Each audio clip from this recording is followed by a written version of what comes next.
तो आज भाइयों मैं तुम्हें बताऊंगा कि अपनी गाड़ी से आप लोग कैसे एकदम मैक्सिमम माइलेज निकाल सकते हो। क्योंकि भाई मैंने अपनी इस गाड़ी से कम 15 की भी एवरेज निकाली है। ये अराउंड एवरेज हो जाती है 15.1 की। तो मतलब भाई इतनी कम एवरेज दे रही है गाड़ी। और ज्यादा से ज्यादा 35 की भी एवरेज निकाली है। अगर हम 39 को डिवाइड करें 1.11 kg से तो हमारी 35.1 की एवरेज निकलती है सीएनजी में। तो आज मैं तुम लोगों को बताऊंगा वो सब मैंने इस गाड़ी पे कैसे पॉसिबल करा। तो राम राम सभी भाइयों को, आप सभी का प्रियांशु की कार पाठशाला में स्वागत है। सबसे पहले आप लोगों को मैं कुछ बेसिक्स बता देता हूँ कि आप लोगों को अगर अपनी गाड़ी से मैक्सिमम माइलेज निकालनी है तो ये चीज आप लोगों को अपनी गाड़ी में कर लेनी है। तो जो सबसे पहली चीज होती है भाई, आपको अपने गाड़ी के चारों टायरों के एयर प्रेशर को मेंटेन कर लेना है। और अगर आपको नहीं पता कि आपके टायर में कितनी एयर प्रेशर होनी चाहिए तो आप यहाँ पे देख सकते हो। देखो आप लोग देख सकते हो कि फ्रंट में भी 32 PSI होना चाहिए और रेयर में भी 32 PSI होना चाहिए। अगर आप अपने टायरों का इसी एयर प्रेशर पर मेंटेन करके चलाओगे तो आपको काफी अच्छी माइलेज मिलेगी। एंड जो सेकंड पार्ट है वो आप लोगों को बता देता हूँ। जैसे हम लोग सर्विस करा लाते हैं उसमें हमारे गाड़ी के एयर फिल्टर क्लीन करे जाते हैं। लेकिन भाई जैसे अब मैंने इस गाड़ी को सर्विस कराने के बाद 8000 किलोमीटर लगभग चला दिया है और अब इसकी एवरेज धीरे धीरे घटती जा रही है। उसका कारण भाई ये है कि इसका एयर फिल्टर हो सकता है उसमें ज्यादा डस्ट भर गई हो, तो इसलिए उसको क्लीन करने की जरूरत पड़ेगी, जिससे भाई गाड़ी के इंजन को काफी ज्यादा एयर मिल पाएगी अच्छे से वर्क करने के लिए। क्योंकि भाई गाड़ी के इंजन के लिए एयर बहुत ज्यादा इंपॉर्टेंट होती है। बिना एयर के तो भाई वो चल भी नहीं पाएगा। और जब एयर फिल्टर ये चौकसा हो जाएगा, एयर फिल्टर में काफी ज्यादा रेत भर जाएगी, तो गाड़ी का इंजन कैसे एफिशिएंटली वर्क कर पाएगा। तो ये पॉइंट तो आप लोगों को बेसिकली ध्यान रखने हैं। और अब हाँ, मैं आपको ड्राइविंग टिप्स भी दे देता हूँ कि आप लोग कैसे अपनी गाड़ी से एकदम मैक्सिमम माइलेज निकाल सकते हो। कि अगर आप ऐसे अपनी गाड़ी को चलाओगे तो आपकी गाड़ी एकदम मैक्सिमम एफिशिएंसी देगी, मतलब मैक्सिमम माइलेज देगी। ये सारी चीजें भाई मेरे को कुछ ना कुछ ट्राई करने से ही पता चली है। और मैंने काफी सारी यूट्यूब पे और भी वीडियोस देखी थी कि भाई वो काफी सारी चीजें बता रहे थे जो कि मेरे केस में भाई बिल्कुल वर्क नहीं करती थी। ये गाड़ी 15 की एवरेज दे रही थी उस केस में। जैसे कि भाई कई लोग बोलते थे कि गाड़ी को जितना हो सके उतने हायर गियर पे चलाओ, तो वही सोच के भाई मैं सिटी के अंदर भी हाई गियर्स पे चला रहा था काफी ज्यादा। जैसे कि भाई मेरी मैक्सिमम ड्राइव दिल्ली के अंदर होती है तो वहाँ पे 50 किलोमीटर पर आके एक स्पीड लिमिट होती है, वहाँ पे भी भाई मैं 5वें गियर में चला रहा था, जिससे भाई ये गाड़ी मेरे को कुछ भी ढंग की एवरेज नहीं दे रही थी। और फिर मेरे को 6 से 7 महीने चलाने के बाद ये रियलाइज हुआ कि अगर गाड़ी से मैक्सिमम एफिशिएंसी चाहिए दिल्ली के अंदर तो मेरे को इसको थोड़ा कम गियर पे चलाना पड़ेगा। ऐसा नहीं करना कि भाई जैसे आपको टिप्स दे रहे हैं लोग कि 5वें गियर पे चलाओ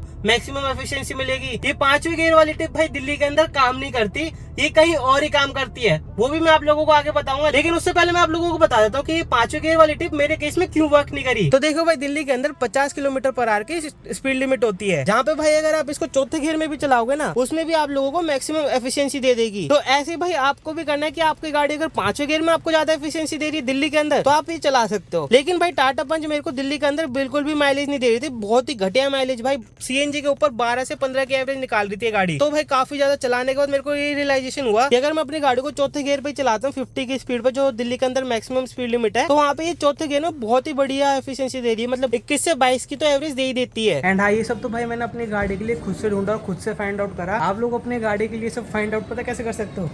ओनर्स मैनुअल पढ़ के। क्योंकि भाई इसमें देखो एक पेज दे रखा होता है जहाँ पे भाई ये लिखा होता है कि आप अगर इस गियर पे इस गाड़ी को इतनी स्पीड तक चलाओगे तो आपको मैक्सिमम फ्यूल एफिशिएंसी मिलेगी। तो जैसे टाटा पंच की मैनुअल में ये लिखा हुआ मेरे को दे रखा है, और ये आप लोग देख भी सकते हो भाई पंच की मैनुअल है मेरे पास। तो आपके पास जोन सी गाड़ी है उसके आप ओनर मैनुअल्स पढ़ लो, वहाँ पे भी आपको पता चल जाएगा कि किस गियर पे आपको अपनी गाड़ी चलानी है और किस गियर पे आपकी गाड़ी का इंजन मैक्सिमम एवरेज देगा। आपका ये भी हो सकता है कि आपके पास भाई कोई और ही गाड़ी हो, आपके पास कोई बड़े इंजन वाली गाड़ी हो, तो उसकी ओनर मैनुअल पढ़ लो, तो वहाँ पे आपको काफी सारी डिटेल पता चल जाएगी। और उसी के साथ भाई टाटा पंच के अंदर एक चीज और है कि जैसे आप फर्स्ट गियर डालते हो ना इस गाड़ी के अंदर, फर्स्ट गियर डाला तो ऑटोमेटिकली देखो मैं आरपीएम नहीं दूंगा, मेरा पैर इधर है, और जैसे मैं क्लच छोड़ूंगा ना इसके आरपीएम खुद ब खुद बढ़ने लग जाते हैं। ये खुद ब खुद ऐसे होती है। तो उस केस में क्या होता है कि इस गाड़ी का ज्यादा तेल फूकता है। तो भाई जब भी आप ट्रैफिक के अंदर फंस जाते हो ना टाटा पंच के अंदर, तो ये ज्यादा तेल या सीएनजी पिएगी ही पिएगी, क्योंकि भाई इसके आरपीएम खुद ब खुद बढ़ जाते हैं काफी ज्यादा, जिसकी वजह से भाई ट्रैफिक की कंडीशन में काफी ज्यादा तेल पी लेती है, या फिर कह लो आप लोग सीएनजी पी लेती है। तो देखो भाई, आप लोगों को दिल्ली जैसे शहर के अंदर अपनी गाड़ी से मैक्सिमम माइलेज चाहिए, तो आप लोग सिर्फ एक ही चीज कर सकते हो कि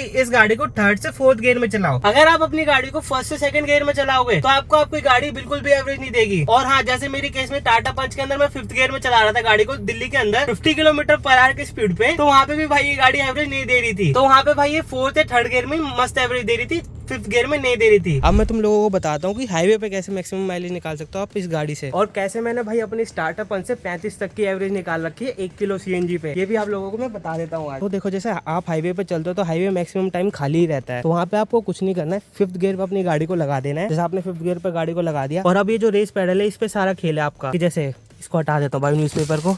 मैंने गाड़ी साफ कराई थी इसलिए डाल रखा था, इसको हटा दिया। तो देखो सारा खेल आपके रेस पेडल का है कि जब आप गाड़ी को हाईवे पे चला रहे हो तो आप कई लोग क्या होता है पूरा का पूरा रेस पेडल दे के ही रखते हैं, वो हटाते ही नहीं पैर से। तो ज्यादा एवरेज लेने के लिए आप लोगों को पता है कैसे गाड़ी चलानी है। आपको रेस देनी है और फिर छोड़ देनी है, फिर एक्सीलेटर देना है और फिर छोड़ देना है। ये वाले तरीके से आपको गाड़ी चलानी है, क्योंकि इस गाड़ी के अंदर क्रूज कंट्रोल नहीं आता। तो आप लोग ऐसे गाड़ी चला सकते हो, रेस दो छोड़ दो, रेस दो छोड़ दो। और आपको मैक्सिमम टाइम अपनी गाड़ी को 5th गियर में चलाना है। और साथ ही साथ एसी का भी बता देता हूँ, अगर एवरेज आपको मैक्सिमम चाहिए तो इस टेम्परेचर को जितना हो सके उतना कम रखो कि गाड़ी ठंडी तो हो पर इतनी भी ज्यादा ठंडी ना हो कि आपसे सहन ना हो, और इतनी भी ज्यादा गर्म ना हो कि आपको गर्मी लगने लग जाए एसी में बैठ के भी। तो उतने पे इस टेम्परेचर को सेट कर देना है। और जो फैन स्पीड है या तो इसको 1 पे रखो या तो 2 पे रखो, उससे ज्यादा मत रखना। एंड जब आप इस गाड़ी को 5th गियर पे हाईवे पे चला रहे होगे तो वहाँ पे आपको ऐसा नहीं करना कि आप गाड़ी को भाई 120 चला रहे हो, 130 चला रहे हो, 110 चला रहे हो। और हाँ, मैं उन लोगों को भी बता देता हूँ जो टाटा पंच की बुराई करते हैं। तो भाई टाटा पंच 130 पे चली जाती है सीएनजी के अंदर। तो ये नहीं करना कि भाई आप 130 भगा रहे हो, 120 भगा रहे हो, 110 भगा रहे हो। आपको आपकी गाड़ी को 80 से 90 के बीच में चलाना है, अगर आपको आपकी गाड़ी से मैक्सिमम माइलेज चाहिए तो। जैसे मैंने इस गाड़ी से 35 की एवरेज निकाली थी, वो मैंने भाई इसको 80 किलोमीटर पर आवर की स्पीड पे मेंटेन करके निकाली थी। मैंने ना 110 भगाई, ना 100 भगाई,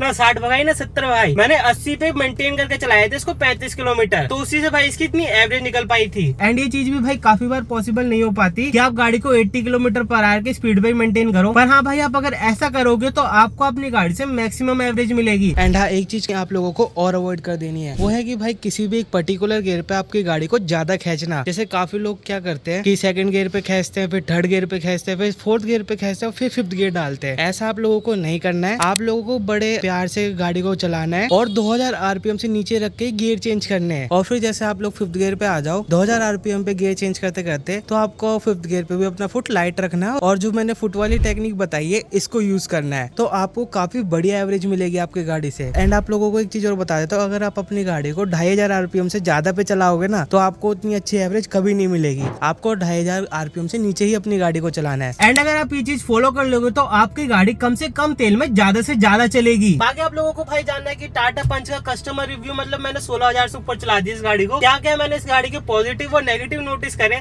तो आप लोग इस वीडियो को जाके देख सकते हो। और मेरे कार पार्ट्स वाले चैनल को सब्सक्राइब कर सकते हो।